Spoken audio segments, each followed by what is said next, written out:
പ്രിയമുള്ളവരെ, ഏവർക്കും 5000+ ഫാക്ട്സ് എന്ന സീരീസിലേക്ക് ഹൃദ്യമായ ഹാർദമായ സ്വാഗതം. 2026-27 കാലയളവിൽ നടക്കാനിരിക്കുന്ന പരീക്ഷകളിൽ ഒരു 60% ചോദ്യങ്ങളെങ്കിലും GKയിൽ ഇതിനകത്ത് നിന്നുണ്ടാവണം എന്ന ലക്ഷ്യത്തിലാണ് നമ്മൾ ഈ ക്ലാസ് ഇടുന്നത്. അപ്പോൾ നിങ്ങളെല്ലാവരും ഇതിനെക്കുറിച്ചുള്ള ഒരു അഭിപ്രായം, ഈ ക്ലാസ് കണ്ടവരാണെങ്കിൽ, കാണാത്തവരാണ്, ഇതിന് നേരത്തെയുള്ള സീരീസ് ഒന്നും കണ്ടിട്ടില്ല, അങ്ങനെയാണെങ്കിൽ താഴെ ഡിസ്ക്രിപ്ഷൻ ബോക്സിൽ ഞാൻ എൻ്റെ ലിങ്ക് കൊടുക്കാം, അത് കാണുക. ഇത് കൃത്യമായി ഇതിൻ്റെ നോട്ട് ടെലഗ്രാമിലേക്ക് അപ്ലോഡ് ചെയ്യുന്നുണ്ട്. ടെലഗ്രാമിൽ നിന്ന് നമുക്കിത് ഡൗൺലോഡ് ചെയ്തെടുക്കാവുന്നതാണ്. അപ്പോൾ നമുക്ക് ക്ലാസ്സിലേക്ക് വരാം. ഒന്നാമത്തെ ചോദ്യം ഇങ്ങനെയാണ്: ജനാധിപത്യ ഭരണക്രമത്തിൽ സാധാരണ ജനങ്ങൾക്ക് ഭരണത്തിൽ നേരിട്ട് പങ്കാളിത്തം ലഭിക്കുന്ന ഏക സംവിധാനം ഏതാണ്? ഉത്തരം ഗ്രാമസഭ. അപ്പം ജനാധിപത്യ ഭരണക്രമത്തിൽ സാധാരണ ജനങ്ങൾക്ക് ഭരണത്തിൽ നേരിട്ട് പങ്കാളിത്തം ലഭിക്കുന്ന ഏക സംവിധാനമാണ് ഗ്രാമസഭ എന്ന് പറയുന്നത്. ഏത് റാങ്കിലുള്ള ഉദ്യോഗസ്ഥനാണ് ഡിസ്ട്രിക്റ്റ് പോലീസ് ചീഫായി പ്രവർത്തിക്കുന്നത്? ഡിസ്ട്രിക്റ്റ് പോലീസ് ചീഫായി പ്രവർത്തിക്കാൻ ഏത് റാങ്കിലുള്ള പോലീസ് ഉദ്യോഗസ്ഥനാണ് കഴിയുക? ഉത്തരം SP-ക്കാണ്, സൂപ്രണ്ട് ഓഫ് പോലീസിനാണ് കഴിയുക. ക്ലിയർ ആണ്. മൂന്നാമത്തത്, ഒരു ജില്ലയിലെ ഭരണത്തിന് നേതൃത്വം നൽകുന്നതും സെക്രട്ടേറിയറ്റുമായി നേരിട്ട് ബന്ധപ്പെട്ട് പ്രവർത്തിക്കുന്നതുമായ ഉദ്യോഗസ്ഥൻ ആരാണ്? ഒരു ജില്ലയിലെ ഭരണത്തിന് നേതൃത്വം കൊടുക്കുകയും സെക്രട്ടേറിയറ്റുമായി നേരിട്ട് ബന്ധപ്പെട്ട് പ്രവർത്തിക്കുന്നതുമായ ഉദ്യോഗസ്ഥനാണ് ജില്ലാ കളക്ടർ. ആരാണ്? ജില്ലാ കളക്ടർ. അപ്പോൾ ജനാധിപത്യ ഭരണക്രമത്തിൽ സാധാരണ ജനങ്ങൾക്ക് ഭരണത്തിൽ നേരിട്ട് പങ്കാളിത്തം ലഭിക്കുന്ന ഏക സംവിധാനമാണ് ഗ്രാമസഭ. ഏത് റാങ്കിലുള്ള ഉദ്യോഗസ്ഥനാണ് ഡിസ്ട്രിക്ട് ചീഫ് പോലീസ് ചീഫായി പ്രവർത്തിക്കുന്നത്? SP, superintendent of police. ഒരു ജില്ലയിലെ ഭരണത്തിന് നേതൃത്വം നൽകുന്നതും സെക്രട്ടേറിയറ്റുമായി നേരിട്ട് ബന്ധപ്പെട്ട് പ്രവർത്തിക്കുന്നതുമായ ഉദ്യോഗസ്ഥനാണ് ജില്ലാ കളക്ടർ. ഏതു വകുപ്പിലാണ് സ്പെഷ്യൽ മാരേജ് ആക്ട് പ്രകാരമുള്ള വിവാഹം രജിസ്റ്റർ ചെയ്യുന്നത്? ഏതു വകുപ്പിലാണ് സ്പെഷ്യൽ മാരേജ് ആക്ട് പ്രകാരമുള്ള വിവാഹം രജിസ്റ്റർ മാരേജ് ചെയ്തു നമ്മൾ പറയില്ലേ, അത് രജിസ്ട്രേഷൻ വകുപ്പ് പ്രകാരമാണ്. രജിസ്ട്രേഷൻ വകുപ്പ്. കേരള സംസ്ഥാന ശാസ്ത്ര സാങ്കേതിക പരിസ്ഥിതി കൗൺസിലിൻ്റെ പ്രസിഡന്റ് ആരാണ്? കേരള സംസ്ഥാനത്തിൻ്റെ ശാസ്ത്ര സാങ്കേതിക പരിസ്ഥിതി കൗൺസിലിൻ്റെ പ്രസിഡന്റ് മുഖ്യമന്ത്രിയാണ്. മനുഷ്യകോശത്തിലെ ക്രോമസോമുകളുടെ എണ്ണം, മനുഷ്യ ശരീരത്തിലെ ക്രോമസോമുകളുടെ എണ്ണം റിപ്പീറ്റഡ് ആണ്, 23 ജോഡി. അപ്പോൾ 23 × 2 46 എണ്ണം. ഏറ്റവും ചെറിയ മനുഷ്യകോശം ഏതാണ്? ഉത്തരം ബീജകോശം, സ്പേമാണ്, ബീജകോശമാണ്. ശ്വാസകോശ പട്ടാളം എന്ന് അറിയപ്പെടുന്നത് എന്തിനെയാണ്? ശ്വാസകോശ പട്ടാളം എന്ന് അറിയപ്പെടുന്നത് എന്താണ്? ഉത്തരം മാക്രോഫേജുകൾ. മാക്രോഫേജുകളെയാണ് നമ്മൾ ശ്വാസകോശ പട്ടാളം എന്നറിയപ്പെടുന്നത്. അടുത്തത്, കോളർ ബോണ് അല്ലെങ്കിൽ ലിറ്റിൽ കീ എന്നീ പേരുകളിൽ അറിയപ്പെടുന്ന അസ്ഥിയാണ് ക്ലാവിക്കിൾ. ക്ലാവിക്കിൾ എന്ന് പറയുന്ന അസ്ഥിയാണ്. കാസിൽസ് ഇൻട്രൻസിക് ഫാക്ടറിന്റെ കുറവ് കൊണ്ട് വൈറ്റമിൻ B12 ആഗിരണം ചെയ്യുന്നത് തടസ്സമാകുന്നു. ഏത് രോഗത്തിന്? ഇതാണ് pernicious anaemia. Vitamin B12 leads to, അതിന്റെ ഡെഫിഷ്യൻസി, കുറവ് കാരണം പെർനിഷ്യസ് അനീമിയ നമ്മൾ പഠിച്ചിട്ടുണ്ട്. അതായത് കാസിൽസ് ഇൻട്രൻസിക് ഫാക്ടറിന്റെ കുറവ് കൊണ്ട് വൈറ്റമിൻ B12 ആഗിരണം ചെയ്യുന്നത് തടസ്സപ്പെടുന്ന രോഗമാണിത്. മനുഷ്യ ശരീരത്തിലെ ആന്റി കൊയാഗുലന്റ് ഏതാണ്? കൊയാഗുലേഷൻ, രക്തം കട്ട പിടിക്കുക. ആന്റി കൊയാഗുലന്റ് രക്തം കട്ട പിടിക്കാതിരിക്കാൻ രക്തത്തിലുള്ള ഘടകം ഏതാണ്? ഉത്തരം പറയണം, ഹെപ്പാരിൻ. ഹെപ്പാരിൻ. അപ്പോൾ ശ്വാസകോശ പട്ടാളം എന്നറിയപ്പെടുന്നത് മാക്രോഫേജുകളാണ്. കോളർ ബോൺ, ലിറ്റിൽ കീ എന്ന പേരുകളിൽ അറിയപ്പെടുന്ന അസ്ഥിയാണ് ക്ലാവിക്കിൾ. കാസിൽസ് ഇൻട്രൻസിക് ഫാക്ടറിന്റെ കുറവ് കൊണ്ട് വൈറ്റമിൻ B12 ആഗിരണം തടസ്സപ്പെടുന്നത് ഏത് രോഗത്തിന് കാരണമാകുന്നു? ഉത്തരം പെർനിഷ്യസ് അനീമിയ.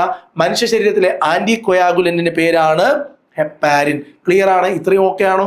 വിവിധ തരം ശ്വേതരക്താണുക്കൾ WBC രക്തത്തിലെ ഏറ്റവും പ്രധാനപ്പെട്ട ഒരു കോശമാണ്.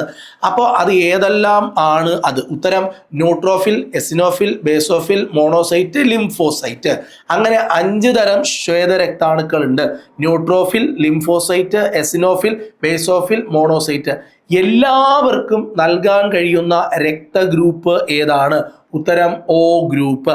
എല്ലാവർക്കും നൽകാവുന്ന രക്തഗ്രൂപ്പാണ് O ഗ്രൂപ്പ്. 1960കളിൽ MMR വാക്സിൻ വികസിപ്പിച്ചെടുത്ത ശാസ്ത്രജ്ഞന്റെ പേര് എന്താണ്? ഉത്തരം മൗറിസ് ഹിൽമാൻ. മൗറിസ് ഹിൽമാൻ ആണ് 1960കളിൽ MMR വാക്സിൻ വികസിപ്പിച്ചെടുത്തത്. പേപ്പട്ടി വിഷത്തിനെതിരെയുള്ള പ്രതിരോധ വാക്സിൻ ലൂയി പാസ്റ്റർ ആദ്യം ആർക്കാണ് പരീക്ഷിച്ചത്? ഉത്തരം മെയ്സ്റ്റർ. അതായത് ജോസഫ് മെയ്സ്റ്റർ എന്ന് പറയുന്ന ബാലനാണ് ആദ്യമായിട്ട് അത് പരീക്ഷിച്ചത്. അപ്പം വിവിധ തരം ശ്വേതരക്താണുക്കൾ ഏതെല്ലാം? Neutrophil, eosinophil, basophil, monocyte, lymphocyte. എല്ലാവർക്കും നൽകാൻ കഴിയുന്ന ബ്ലഡ് ഗ്രൂപ്പാണ് O ബ്ലഡ് ഗ്രൂപ്പ്. 1960 കാലഘട്ടങ്ങളിൽ MMR വാക്സിൻ വികസിപ്പിച്ചെടുത്തത് മൗറിസ് ഹിൽമാൻ ആണ്. പേപ്പട്ടി വിഷത്തിനെതിരെയുള്ള പ്രതിരോധ വാക്സിൻ ലൂയി പാസ്റ്റർ ആദ്യം പരീക്ഷിച്ച ബാലനാണ് മെയ്സ്റ്റർ. ജോസഫ് മെയ്സ്റ്റർ എന്നാണ് അദ്ദേഹത്തിന്റെ പൂർണ്ണമായ പേര്. കയറിൽ കെട്ടിയ കല്ല് കറക്കുമ്പോൾ കല്ലിന്റെ ചലനം എങ്ങനെയുള്ളതാണ്? അപ്പൊ നമ്മൾ പറയണം സർക്കുലാർ മോഷനാണ്, വർത്തുള ചലനം. മഞ്ഞപ്പൂവ് പച്ചപ്രകാശത്തിൽ ഏത് നിറത്തിൽ കാണപ്പെടും? മഞ്ഞപ്പൂവ് പച്ചപ്രകാശത്തിൽ എപ്പോഴും കടുത്ത നിറമായിരിക്കും ഡോമിനേറ്റ് ആയിട്ട് കാണപ്പെടുക. മഞ്ഞ ഒരു ലൈറ്റ് കളറാണ്, കടുത്ത നിറമാണ് പച്ച, അതുകൊണ്ട് പച്ച നിറത്തിൽ കാണപ്പെടും. സാധാരണ താപനിലയിൽ ഏറ്റവും കുറച്ച് വികസിക്കുന്ന അല്ലെങ്കിൽ വികസിക്കാത്ത വസ്തു ഏതാണ് എന്ന് ചോദിച്ചാൽ ഉത്തരം പറയണം, അത് ഡയമണ്ട്. ലോകത്തിലെ ഏറ്റവും കാഠിന്യമേറിയ വസ്തുവാണ്. പ്രതിരോധത്തിന്റെ വിപരീത ഗുണത്തിന് പറയുന്ന പേരാണ്. പ്രതിരോധത്തിന്റെ വിപരീത ഗുണത്തിന് പറയുന്ന പേര്. പ്രതിരോധം വൈദ്യുതി കടന്നു പോകാതിരിക്കാൻ വേണ്ടിയിട്ട് നടത്തുന്ന ഒരു പരിപാടി. അപ്പം ചാലകത, കണ്ടക്ടിവിറ്റി. ചാലകത അളക്കുന്ന ഏകകമാണ് സിമൻസ്. സിമൻസ് ഉപയോഗിച്ചിട്ടാണ് എന്ത് ചെയ്യുന്നത്? ചാലകത അളക്കുന്ന യൂണിറ്റ്. കയറിൽ കെട്ടിയ കല്ല് കറക്കുമ്പോൾ വർത്തുള ചലനം. മഞ്ഞപ്പൂവ് പച്ചപ്രകാശത്തിൽ പച്ച നിറത്തിൽ കാണപ്പെടും. സാധാരണ താപനിലയിൽ കുറച്ചു മാത്രം വികസിക്കുന്നത് അത് വജ്രമാണ്. പ്രതിരോധത്തിന്റെ വിപരീത ഗുണത്തിന് പറയുന്ന പേരാണ് ചാലകത. ചാലകത അളക്കുന്ന ഏകകമാണ് സിമൻസ്. ക്ലിയർ ആണ്? അടുത്ത ചോദ്യത്തിലേക്ക് വരാം. ഫാരൻഹീറ്റ് സ്കെയിലിൽ ജലം തിളയ്ക്കുന്ന താപനില എത്രയാണ്? 212 ഡിഗ്രിയിലാണ്. എത്രയാണ്? 212 ഫാരൻഹീറ്റ്. നമ്മൾ സാധാരണ ഡിഗ്രി സെൽഷ്യസിൽ 100 ഡിഗ്രി എന്ന് പറയും. ഫാരൻഹീറ്റിലാണെങ്കിൽ 212. എപ്പോഴും Kelvin to Fahrenheit, Fahrenheit to Kelvin, Kelvin to degree, degree to Kelvin conversion പഠിച്ചു വെക്കണം. ഭൂമിയിൽ നിന്ന് ഏകദേശം 15 ലക്ഷം കിലോമീറ്റർ അകലെ ലഗ്രാഞ്ച് പോയിന്റ് 2ൽ സ്ഥിതി ചെയ്യുന്ന ടെലസ്കോപ്പിന്റെ പേര് എന്താണ്? ജെയിംസ് വെബ് സ്പേസ് ടെലസ്കോപ്പ് എന്നാണ് അതിന്റെ പേര്. ജെയിംസ് വെബ് സ്പേസ് ടെലസ്കോപ്പ് എന്നാണ് അതിന്റെ പേര്. സൂപ്പർ കണ്ടക്ടിവിറ്റി അല്ലെങ്കിൽ അതിചാലകത കണ്ടെത്തിയ ആളുടെ പേരാണ് ഓൺസ്. ഓക്കെ, കാമർലിംഗ് ഓൺസ് എന്നാണ് അദ്ദേഹത്തിന്റെ പൂർണ്ണമായ പേര്. സൂപ്പർ കണ്ടക്ടിവിറ്റി അല്ലെങ്കിൽ അതിചാലകത കണ്ടെത്തിയ വ്യക്തിയുടെ പേരാണ് കാമർലിംഗ് ഓൺസ്. പൊട്ടൻഷ്യൽ ഡിഫറൻസ്, വൈദ്യുതധാര, പ്രതിരോധം എന്നിവ തമ്മിലുള്ള ബന്ധമാണ് ഓംസ് ലോ, ഓം നിയമം എന്ന് പറയും. അപ്പോൾ ഫാരൻഹീറ്റ് സ്കെയിലിൽ ജലം തിളയ്ക്കുന്ന താപനില 212 ഡിഗ്രി ഫാരൻഹീറ്റ്. ഭൂമിയിൽ നിന്നും ഏകദേശം 15 ലക്ഷം കിലോമീറ്റർ അകലെ ലഗ്രാൻഡ് പോയിന്റ് 2ൽ സ്ഥിതി ചെയ്യുന്ന ടെലസ്കോപ്പാണ് James Webb space telescope. Superconductivity കണ്ടുപിടിച്ച ആളുടെ പേരാണ് കാമർലിംഗ് ഓൺസ്. പൊട്ടൻഷ്യൽ ഡിഫറൻസ്, വൈദ്യുതധാര, പ്രതിരോധം എന്നിവ തമ്മിലുള്ള ബന്ധം സൂചിപ്പിക്കുന്ന നിയമമാണ് ഓംസ് ലോ. അടുത്ത ചോദ്യം, ലോകത്തിലെ ആദ്യത്തെ ആറ്റം ബോംബ് പരീക്ഷണമാണ് ട്രിനിറ്റി പരീക്ഷണം. ഇത് നടന്നത് എന്നാണ്? 1945 ജൂലൈ മാസം 16-ാം തീയതിയാണ് ലോകത്തിലെ ആദ്യത്തെ ആറ്റം ബോംബ് പരീക്ഷണമായ ട്രിനിറ്റി പരീക്ഷണം അമേരിക്ക നടത്തുന്നത്. ആമാശയത്തിൽ അസിഡിറ്റി കുറയ്ക്കാൻ വേണ്ടി ഉപയോഗിക്കുന്ന മരുന്നുകളെയാണ് ആന്റാസിഡ് എന്ന് പറയുന്നത്. ജലത്തിൽ ലയിക്കുന്ന ഗ്ലാസ് ഏതാണ്? ജലത്തിൽ ലയിക്കുന്ന ഗ്ലാസിനെയാണ് നമ്മൾ വാട്ടർ ഗ്ലാസ്. അതിന്റെ കോമ്പോസിഷനിൽ സാധാരണ ഗ്ലാസ് പോലെ അല്ല, സോഡാ ഗ്ലാസ് പോലെ അല്ല. ജലത്തിൽ ലയിക്കുന്ന ഗ്ലാസ് ആണ് വാട്ടർ ഗ്ലാസ്. സോഡിയം, പൊട്ടാസ്യം എന്നിവ കണ്ടുപിടിച്ച ശാസ്ത്രജ്ഞന്റെ പേരാണ് ഹംഫ്രി ഡേവി. അപ്പോൾ സോഡിയം, പൊട്ടാസ്യം എന്നിവ കണ്ടുപിടിച്ച ശാസ്ത്രജ്ഞനാണ് ഹംഫ്രി ഡേവി. അപ്പൊ ലോകത്തിലെ ആദ്യത്തെ ആറ്റം ബോംബ് പരീക്ഷണം ട്രിനിറ്റി 1945 ജൂലൈ 16. ആമാശയത്തിൽ അസിഡിറ്റി കുറയ്ക്കുന്നതിന് ഉപയോഗിക്കുന്ന മരുന്നുകൾ ആന്റാസിഡ്. ജലത്തിൽ ലയിക്കുന്ന ഗ്ലാസ് ആണ് വാട്ടർ ഗ്ലാസ്. സോഡിയം, പൊട്ടാസ്യം കണ്ടുപിടിച്ചത് ഹംഫ്രി ഡേവി ആണ്. ലെഡ് പെൻസിൽ നിർമ്മിക്കാൻ ഉപയോഗിക്കുന്ന പദാർത്ഥമാണ് ഗ്രാഫൈറ്റ്. സസ്യങ്ങളിലെ പദാർത്ഥ വിനിമയം തിരിച്ചറിയുന്നതിനായി ട്രേസിങ്ങിന് വേണ്ടി ഉപയോഗിക്കുന്ന ഒരു ഐസോട്ടോപ്പ് ഉണ്ട്. അവന്റെ പേരാണ് ഫോസ്ഫറസ് 31. ഫോസ്ഫറസിന്റെ അറ്റോമിക് നമ്പർ 30 ആണ്. സസ്യങ്ങളിലെ പദാർത്ഥ വിനിമയം തിരിച്ചറിയുന്നതിന് ട്രേസറായി ഉപയോഗിക്കുന്ന ഐസോട്ടോപ്പാണ് ഫോസ്ഫറസ് 31. ബാഷ്പീകരണ ലീനതാപം ഏറ്റവും കൂടിയ ദ്രാവകമാണ് ജലം.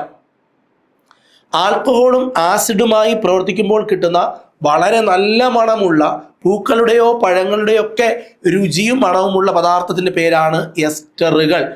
എസ്റ്ററുകളുടെ നിർമ്മാണത്തിന് പറയുന്ന പേരാണ് എസ്റ്ററിഫിക്കേഷൻ.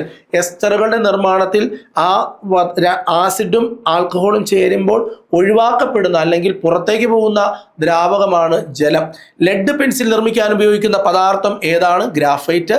സസ്യങ്ങളിലെ പദാർത്ഥ വിനിമയം തിരിച്ചറിയുന്നതിനായി ട്രേസറായിട്ട് ഉപയോഗിക്കുന്ന ഐസോട്ടോപ്പാണ് ഫോസ്ഫറസ് 31. ബാഷ്പീകരണ ലീനതാപം ഏറ്റവും കൂടിയ ദ്രാവകമാണ് ജലം. ആൽക്കഹോൾ ആസിഡുമായി പ്രവർത്തിക്കുമ്പോഴാണ് എസ്റ്റർ ഉണ്ടാകുന്നത്. ഏതിന്റെ വകഭേദമാണ് ചാർക്കോൾ? ഉത്തരം കാർബണിന്റെ.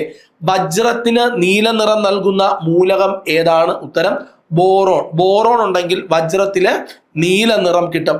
ഓരോ ഐസോട്ടോപ്പിനും പ്രത്യേകം പേരുകൾ സാധാരണ മൂലകങ്ങൾക്കില്ല, ഒരു മൂലകം ഒഴികെ. ആരാണ്? ഹൈഡ്രജൻ. പ്രോട്ടിയം, ഡ്യൂറ്റീരിയം, ട്രിഷ്യം, ഇത് മൂന്നുമാണ് ഹൈഡ്രജന്റെ ഐസോട്ടോപ്പുകളുടെ പേര്. നോക്കൂ, F7 കീയുടെ ഉപയോഗം എന്താണ്? F7 എന്ന് പറഞ്ഞ കീ നമ്മുടെ കീബോർഡിൽ കാണും. എന്താണ് ഉപയോഗം? അതായത് സ്പെല്ലിംഗ് മിസ്റ്റേക്ക് ചെക്ക് ചെയ്യാനും ഗ്രാമർ ചെക്ക് ചെയ്യാനുമാണ് നമ്മൾ F7 എന്ന് പറയുന്ന കീ ഉപയോഗിക്കുന്നത്. അപ്പോൾ ചാർക്കോൾ എന്ന് പറയുന്നത് എന്തിന്റെ വകഭേദമാണ്? കാർബൺ. വജ്രത്തിന് നീല നിറം നൽകുന്നത് ബോറോൺ. ഓരോ ഐസോട്ടോപ്പിന് പ്രത്യേക പേരുള്ള മൂലകമാണ് ഹൈഡ്രജൻ. F7 കീയുടെ ഉപയോഗം grammar mistake, spelling mistake check ചെയ്യാൻ. കമ്പ്യൂട്ടറിൽ ക്ലോക്കിന്റെ വേഗം അളക്കുന്ന യൂണിറ്റ് ഏതാണ്? ഉത്തരം ഹെഡ്സ്. കമ്പ്യൂട്ടറിൽ ക്ലോക്കിന്റെ വേഗം അളക്കുന്ന യൂണിറ്റ് ആണ് ഹെഡ്സ്. QR കോഡ് കണ്ടുപിടിച്ച ജാപ്പനീസ് കമ്പനി ഏതാണ്? QR കോഡ് നമുക്കറിയാമല്ലോ, QR കോഡ് സ്കാൻ ചെയ്യാൻ. അത് കണ്ടുപിടിച്ച ജാപ്പനീസ് കോഡിന്റെ കമ്പനിയുടെ പേരാണ് ഡെൻസോ സേവ് എന്നാണ്. പേഴ്സണൽ കമ്പ്യൂട്ടറുകൾക്കായി തയ്യാറാക്കിയ ആദ്യത്തെ സ്പ്രെഡ്ഷീറ്റ് പ്രോഗ്രാമിന്റെ പേരാണ് വിസികാൽക്ക്. എന്ന് വെച്ചാൽ വിസികാൽക്ക് എന്ന് പറഞ്ഞാൽ വിസിബിൾ കാൽക്കുലേറ്റർ എന്നാണ്. പേഴ്സണൽ കമ്പ്യൂട്ടറുകൾക്ക് വേണ്ടിയിട്ട് തയ്യാറാക്കിയ ആദ്യത്തെ സ്പ്രെഡ്ഷീറ്റ് പ്രോഗ്രാമിന്റെ പേരാണ് വിസികാൽക്ക് എന്ന്. അടുത്തത് യൂണിക്സിൽ നിന്ന് Mac OS X operating system വികസിപ്പിച്ചെടുത്ത കമ്പനിയാണ് ആപ്പിൾ. അത് നമുക്ക് എല്ലാവർക്കും അറിയാവുന്നതാണ്. ആപ്പിൾ കോർപ്പറേഷൻ ആണ്. അപ്പോൾ കമ്പ്യൂട്ടറിൽ ക്ലോക്കിന്റെ വേഗം അളക്കുന്ന യൂണിറ്റ് ആണ് ഹെഡ്സ്. QR കോഡ് കണ്ടുപിടിച്ച ജാപ്പനീസ് കമ്പനിയാണ് ഡെൻസോ വേവ്. പേഴ്സണൽ കമ്പ്യൂട്ടറുകൾക്ക് വേണ്ടി തയ്യാറാക്കിയ ആദ്യത്തെ സ്പ്രെഡ്ഷീറ്റ് പ്രോഗ്രാമാണ് വിസികാൽക്ക്. യൂണിക്സിൽ നിന്ന് Mac OS X operating system വികസിപ്പിച്ചെടുത്ത കമ്പനിയാണ് ആപ്പിൾ കോർപ്പറേഷൻ. ഇനി ഒരു ചെറിയ പ്രദേശത്തിനുള്ളിൽ ഒരു സാധാരണ സെർവറിലേക്കുള്ള കമ്പ്യൂട്ടറിന്റെ കണക്ടിവിറ്റിയാണ് എന്ത് പേരിൽ അറിയപ്പെടുന്നത്? ഉത്തരം LAN എന്ന് പറയുന്ന പേരിൽ അറിയപ്പെടുന്നത്. സ്വന്തം രചനകൾ വെബ് പേജുമായി പ്രസിദ്ധീകരിക്കാൻ കഴിയുന്ന ഇന്റർനെറ്റ് സംവിധാനത്തിന്റെ പേരാണ് ബ്ലോഗ്. നമ്മുടെ രചനകൾ നമുക്ക് പ്രസിദ്ധീകരിക്കാൻ കഴിയും, ബ്ലോഗ് എന്നാണ് ഇതിനെ പറയുക. സെർച്ച് എഞ്ചിനുകൾ ഇന്റർനെറ്റിലെ കോടിക്കണക്കിന് വെബ് പേജുകൾ തനിയെ സന്ദർശിച്ച് അതിലെ വിവരങ്ങൾ ശേഖരിക്കാൻ ഉപയോഗിക്കുന്ന സോഫ്റ്റ്വെയർ പ്രോഗ്രാമുകൾ എന്ത് പേരിലാണ് അറിയപ്പെടുന്നത്? വെബ് ക്രോളറുകൾ എന്ന പേരിലാണ് അറിയപ്പെടുന്നത്. ഈ 3 പോയിന്റ് നന്നായിട്ട് പഠിക്കണം. ഒരു ചെറിയ പ്രദേശത്തിനുള്ളിൽ ഒരു സാധാരണ സെർവറിലേക്കുള്ള കമ്പ്യൂട്ടറിന്റെ കണക്ടിവിറ്റിയാണ് LAN എന്നറിയപ്പെടുന്നത്. സ്വന്തം രചനകൾ വെബ് പേജുകളായി പ്രസിദ്ധീകരിക്കാൻ കഴിയുന്ന ഇന്റർനെറ്റ് സംവിധാനമാണ് ബ്ലോഗ്. സെർച്ച് എഞ്ചിനുകളിൽ ഇന്റർനെറ്റിലെ കോടിക്കണക്കിന് വെബ് പേജുകൾ തനിയെ സന്ദർശിച്ച് അതിലെ വിവരങ്ങൾ ശേഖരിക്കാൻ ഉപയോഗിക്കുന്ന സോഫ്റ്റ്വെയർ പ്രോഗ്രാമുകൾ ഏത് പേരിലാണ് അറിയപ്പെടുന്നത്? വെബ് ക്രോളറുകൾ എന്ന പേരിലാണ് അറിയപ്പെടുന്നത്. അടുത്ത ചോദ്യം, സോഫ്റ്റ്വെയർ സ്വാതന്ത്ര്യ ദിനം എന്നാണ്. സെപ്റ്റംബർ മാസം, ഓരോ വർഷത്തിലെയും സെപ്റ്റംബർ മാസത്തിലെ 3-ാമത്തെ ശനിയാഴ്ച. മാർഗംകളിയിൽ സാധാരണ ഉപയോഗിക്കുന്ന താളം ഏതാണ്? ഉത്തരം ചെമ്പടത്താളം. ചെമ്പടത്താളം. എത്രാം ശതകത്തിലാണ് ഇംഗ്ലീഷുകാർ വ്യാപാരത്തിന് ആദ്യമായി കേരളത്തിലേക്ക് എത്തിയത്? എത്രാമത്തെ ശതകത്തിലാണ്? 17-ാം ശതകത്തിലാണ് ഇംഗ്ലീഷുകാർ വ്യാപാരത്തിന് വേണ്ടി ഇന്ത്യയിലെത്തിയത്. 1947 ജൂലൈ 25 CP രാമസ്വാമി അയ്യരെ വധിക്കാൻ ശ്രമിച്ചത് ആരാണ്?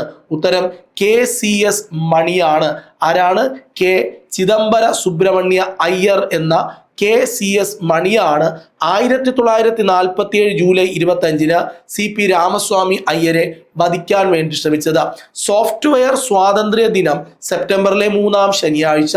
മാർഗംകളിയിൽ സാധാരണ ഉപയോഗിക്കുന്ന താളമാണ് ചെമ്പടത്താളം. എത്രാം ശതകത്തിലാണ് ഇംഗ്ലീഷുകാർ വ്യാപാരത്തിന് ആദ്യമായി കേരളത്തിലെത്തിയത്? 17. 1947 ജൂലൈ 25 CP രാമസ്വാമി അയ്യരെ വധിക്കാൻ ശ്രമിച്ചത് KCS മണി ആണ്. പ്രിയമുള്ളവരെ, എല്ലാവരും ഈ ക്ലാസ്സിൻ്റെ കൃത്യമായ ഒരു ഫീഡ്ബാക്ക് നിങ്ങൾ എഴുതി അറിയിക്കണം. നിങ്ങളുടെ ഫീഡ്ബാക്കിനനുസരിച്ചാണ് അടുത്ത ക്ലാസ്സുകൾ നമ്മൾ യൂട്യൂബിലേക്ക് അപ്ലോഡ് ചെയ്യുന്നത്. നിർബന്ധമായും നിങ്ങൾ എന്തെങ്കിലും ഇതിനെക്കുറിച്ച് പോസിറ്റീവോ നെഗറ്റീവോ ആയ കമൻറ്റുകൾ ഇടണം. നമ്മുടെ എല്ലാ ക്ലാസ്സുകളും കാണണം. എല്ലാ തിങ്കളും ബുധനും സയൻസിൻ്റെ ടോപ്പിക് ക്ലാസ്സുകൾ നമുക്ക് കിട്ടുന്നുണ്ട്. ഹോട്ട് ടോപ്പിക്കിൻ്റെ ക്ലാസ്സുകൾ എല്ലാ ദിവസവും പരമാവധി ആഴ്ചകളിൽ ഇപ്പോൾ നമ്മൾ ഏകദേശം ഒരു 16ഓളം മാസ്റ്റർ ക്ലാസ് ഇട്ട് കഴിഞ്ഞു. അതും കാണാൻ നോക്കുക. പ്ലേലിസ്റ്റിലുണ്ട്. കറണ്ട് അഫയേഴ്സ് കൃത്യമായിട്ട് അപ്ലോഡ് ചെയ്യുന്നുണ്ട്. നോക്കൂ, SNDP യോഗത്തിന് പ്രവർത്തനാനുമതി നൽകിയ തിരുവിതാംകൂർ ദിവാനാണ് കൃഷ്ണസ്വാമി റാവു. കൃഷ്ണസ്വാമി റാവു ആണ് SNDP യോഗത്തിന് പ്രവർത്തനാനുമതി നൽകിയ തിരുവിതാംകൂർ ദിവാൻ. അധസ്ഥിത കുട്ടികളുടെ വിദ്യാലയ പ്രവേശനവുമായി ബന്ധപ്പെട്ട പ്രക്ഷോഭത്തിൽ ഏത് പെൺകുട്ടിയുമായിട്ടാണ് അയ്യങ്കാളി ഊരൂട്ടമ്പലം പള്ളിക്കൂടത്തിൽ, തിരുവനന്തപുരത്താണ് ഊരൂട്ടമ്പലം, അവിടെ ഒരു പള്ളിക്കൂടം, ഇപ്പോൾ ആ പള്ളിക്കൂടമൊക്കെ അദ്ദേഹത്തിന്റെ പേരൊക്കെ വെച്ചിട്ട് നല്ല ഭംഗിയായി ചെയ്തിട്ടുണ്ട്. അത് അയ്യങ്കാളിയാണ്. ആളിക്കത്തിയ തീപ്പൊരി എന്നറിയപ്പെടുന്ന കേരള നവോത്ഥാന നായകൻ, പുലയ സമുദായത്തിന് വേണ്ടിയിട്ടുള്ള അവരുടെ ഉന്നമനത്തിന് വേണ്ടി പ്രവർത്തിച്ച വ്യക്തി കൂടിയാണ് അദ്ദേഹം. അപ്പോൾ ഈ അവിടെ വന്ന പെൺകുട്ടി ഏത് പെൺകുട്ടിയുമായിട്ടാണ് ആ സ്കൂളിൽ പോയത്? പഞ്ചമി എന്ന പെൺകുട്ടി. വളരെ ഇമ്പോർട്ടൻ്റ് ആയ ക്വസ്റ്റ്യൻ. കൊച്ചി, തിരുക്കൊച്ചി, കേരള നിയമസഭകളിലും ലോക്സഭയിലും രാജ്യസഭയിലും അംഗമാകാനുള്ള ഭാഗ്യം ലഭിച്ച ഏക വ്യക്തി ആരാണ് എന്ന് ചോദിച്ചാൽ ഉത്തരം പറയണം. അത് one and only K Karunakaran ആണ്. അപ്പോൾ നമ്മുടെ ക്ലാസ് ഇന്ന് അവസാനിക്കുകയാണ്. നിർബന്ധമായും ഇതിനകത്ത് 500 പിള്ളേരാണ് കാണുന്നതെങ്കിൽ 500 കമൻറ്റ് വരണം. അത്രയും എഫേർട്ട് നമ്മളിതിൻ്റെ പിന്നിലുണ്ട്. നിങ്ങളുടെ അഭിപ്രായങ്ങൾ അറിയിക്കണം. 5000+ ഫാക്ട്സ് 5000+ ഫാക്റ്റിൽ കൊണ്ട് നമുക്ക് എത്തിക്കേണ്ടതുണ്ട്. അതുകൊണ്ട് കാരണം ഇത് കൃത്യമായി ഫോളോ ചെയ്യുന്ന ഒരാളിന് ഒരു 50 to 60% GK ക്വസ്റ്റ്യൻസും കിട്ടണം എന്നൊരു ആഗ്രഹത്തോടു കൂടിയാണ്. അതുകൊണ്ട് തന്നെ ഏറ്റവും ഇമ്പോർട്ടൻ്റ് ആയ മുഴുവൻ ചോദ്യങ്ങളും അൺഇമ്പോർട്ടൻറ്റും റാങ്ക് മേക്കിങ്ങും എല്ലാം ഈ ഒരു സെഷനിലൂടെ നമ്മൾ കടന്നു പോകും. അപ്പോൾ നമുക്ക് വീണ്ടും കാണാം. Bye bye.